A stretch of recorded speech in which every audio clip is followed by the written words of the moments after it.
Tudo que um programador júnior tem que saber. Minha primeira dica é que você tem que saber o que você gosta. Eu já falei disso diversas vezes aqui no canal. Se você tá na carreira de programação sem gostar de programar, você vai ter uma carreira difícil e complicada, muito provavelmente. Porque programação não é uma coisa fácil que você aprende da noite pro dia. Vai te exigir muita dedicação e muito estudo. E uma forma de você amenizar isso é você estudando e aprendendo alguma coisa que você gosta. E como saber o que você gosta? Bom, você tem que experimentar diversas áreas. Talvez você goste de trabalhar em interface, aí você vai mais pro front-end. Talvez seja um cara mais de exatas, você vai acabar migrando pro back-end.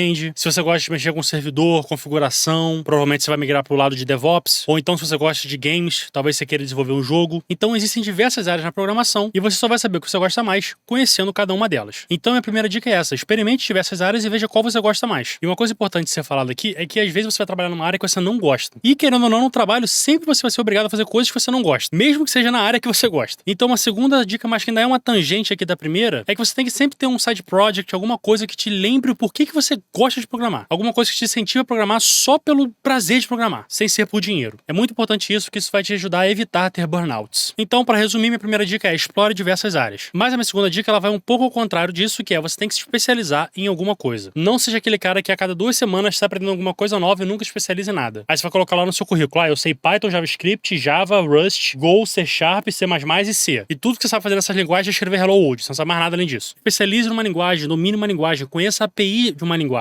Na grande maioria das empresas, existem linguagens que são predominantes lá dentro. Em algumas empresas vai ser o PHP, outras vai ser o Go, outras vai ser Java, outras vai ser JavaScript. E você dominando alguma dessas linguagens, não necessariamente essas, né? Só dei alguns exemplos aqui, você vai se sentir mais à vontade para trabalhar naquela empresa. Só que, de novo, indo contra o meu ponto 2, eu chego no meu terceiro ponto, que é o seguinte: não acredite em tecnologia perfeita. Em outras palavras, não trate uma linguagem ou um framework como um time de futebol. Linguagens, frameworks, bibliotecas são ferramentas para a gente atingir um objetivo. Todas elas têm os seus prós e os seus contras. E não tem problema nenhum você ter a sua linguagem favorita. Tá tudo bem. Eu também tenho a minha. Na verdade, eu tenho as minhas, né? Dá até pra ver aqui, cadê? Rust e Go.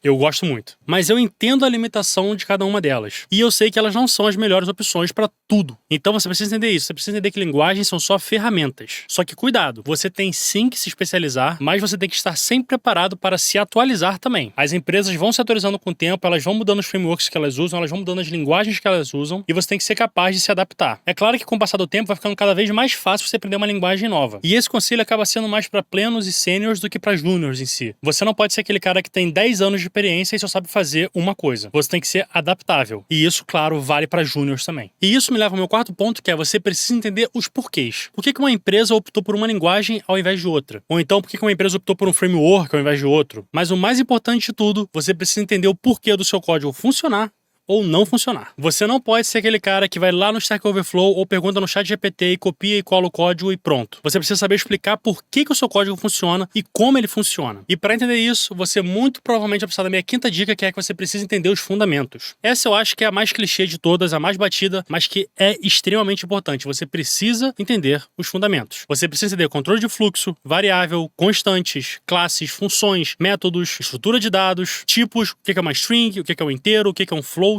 Tudo isso são fundamentos que você precisa dominar e se tratar de programação em si. Mas também tem outros fundamentos que você precisa saber. E só para citar alguns aqui, tá? Você precisa entender API. A grande maioria das APIs são REST ou GraphQL, mas hoje em dia você também precisa entender bastante WebSocket, Server Sent Events, RPC está se popularizando muito, e você não precisa dominar todas essas tecnologias, mas você precisa entender o fundamento. O que é uma API? Qual que é o objetivo de uma API? Além disso, é claro, você precisa dominar Git, você precisa saber ali pelo menos o básico de comandos de terminal e também saber SQL. SQL, cara, é muito importante. Eu acho que eu nunca vi na minha vida uma empresa que não usa SQL pra alguma coisa. Nunca vi. Você precisa saber. E dito tudo isso, pra você saber tudo isso, a gente vai pro nosso sexto ponto, que é que você precisa de experiência. Aí você às vezes tá até se perguntando, né? Mas cara, eu não tenho emprego, como é que eu vou ter experiência? A gente volta lá no meu outro ponto. Experiência profissional não é só um trabalho carteira assinada ou PJ que você teve. Experiência são códigos que você escreveu que serviram a um propósito. Então você participar da comunidade open source é muito importante. Você criar projetos funcionais é muito importante. Não fique só naquela, faça uma réplica do Uber, faça uma réplica do iFood. Porque esses projetos, na verdade, não demonstram muita coisa. Esses projetos não vão ser usados por pessoas reais. Tente desenvolver um projeto que pelo menos você seja realmente um usuário daquele projeto. Eu, por exemplo, tenho várias bibliotecas no meu GitHub que eu acho que ninguém mais usa, mas que eu uso todo dia. E eu acho que ao longo do tempo, esses projetos vão te entregar muito mais valor do que você ficar fazendo essas réplicas, que nem são réplicas, na verdade, desses projetos grandes. E aí eu chego no meu sétimo ponto, que é: feito é melhor do que perfeito. Pelo menos para esses projetos. Esses projetos são ótimos para você usar de laboratório, para você experimentar coisas novas, para você descobrir novas tecnologias, para você estudar mais. E como o projeto é seu, basicamente você faz o que você quiser com ele. A não ser que você acabe fazendo um projeto que seja tão bom que as pessoas comecem a usar, e aí você talvez não vai ter mais tanta liberdade assim. Porque senão as pessoas vão passar a ter raiva de você se você ficar toda hora mudando a API do seu projeto, né? Fazendo breaking changes e coisa do tipo. Mas enfim, todos esses projetos eles precisam começar de algum lugar. E cara, o seu projeto não precisa começar perfeito. Muito pelo contrário, ele só precisa começar, ele precisa sair do papel. E aí depois você vai aprimorando. E entenda uma coisa, escrever bug faz parte.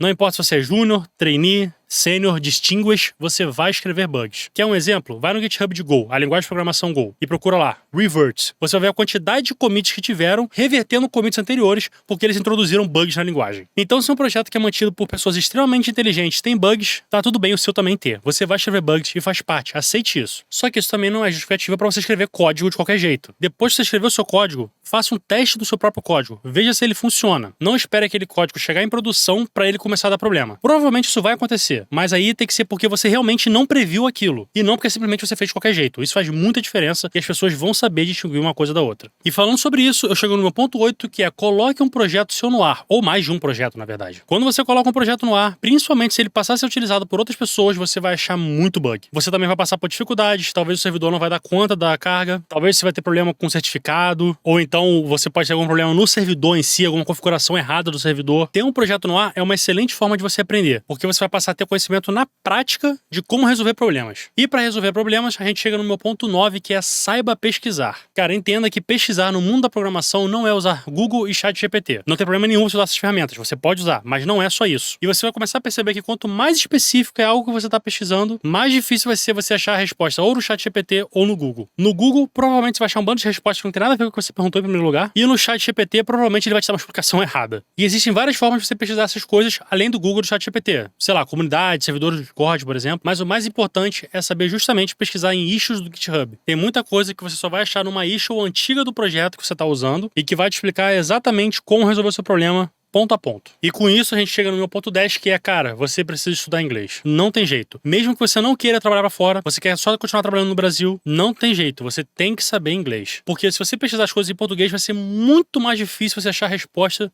do que pesquisando em inglês. Muitos materiais de estudo em programação são escritos em inglês. Então, inglês é fundamental nessa área. Não tem jeito. E, além disso, o inglês também te proporciona, muitas vezes, a conseguir salários melhores, porque você consegue exportar o seu trabalho. E o meu 11º ponto é saiba que não é fácil. Cara, olha a quantidade de coisas que eu falei que você precisa entender ou ter um certo conhecimento para ser júnior na área. E é claro que nada disso aqui você precisa ter um conhecimento avançado. Você não precisa ser fluente em inglês, você não precisa entender queries complexas em SQL, você também não precisa ser um expert que sabe absolutamente tudo da sua linguagem de programação, cada mínimo detalhe, mas você precisa entender pelo menos o básico de tudo isso que eu falei. E cara, é muita coisa, não é fácil. Então não caia na ilusão de que você vai ganhar um salário de 20 mil reais por mês com 6 meses de estudo. Não acredite nisso, isso não é verdade. Inclusive, isso é motivo de frustração para muita gente, porque eles só entraram na área acreditando que eles iam ganhar esses salários estratosféricos em pouco tempo. Inclusive, eu já fiz um vídeo aqui no canal dizendo por que você tem que aprender a programar do jeito difícil. Mas enfim, continuando aqui, a gente vai para o nosso 11º ponto, que é não tenha medo de receber um não e sempre corra atrás de feedbacks. Eu sei que tem muita empresa que não é legal, que ela simplesmente fala, cara, não quero você, valeu, tchau, tchau, obrigado, um abraço. Isso é muito ruim. Mas as empresas estão se modernizando e isso acontece cada vez menos. Então, se você receber uma negativa no processo seletivo, se a empresa não te der um feedback, pergunta para ela, tenta entender, tenta puxar esse feedback. Isso vai ser muito valioso para você e vai te ajudar a crescer cada vez mais profissionalmente. E ao mesmo tempo, não tenha medo de receber não. Receber não faz parte. Você vai aplicar para diversas empresas que vão te dizer não, e talvez daqui a 5, 10 anos você vai aplicar para elas de novo e elas vão te dizer sim. Ou então elas vão correr atrás de você para você trabalhar lá. Isso acontece. Então entenda que receber não faz parte e tenha paciência. E agora o meu 12º ponto é soft skill. Cara, você saber programar vai muito além de escrever código. Você precisa ter soft skills também. E o mais importante é saber lidar com outras pessoas. É a comunicação. Eu já vi excelentes programadores sendo demitidos porque eles eram muito difíceis de lidar. Isso acontece, gente. Você tem que saber se comunicar e você tem que ser aquela pessoa que os seus colegas de trabalho querem por perto. A comunicação para mim é o soft skill mais importante, mas claro que existem outros. Então tente sempre trabalhar nos seus soft skills.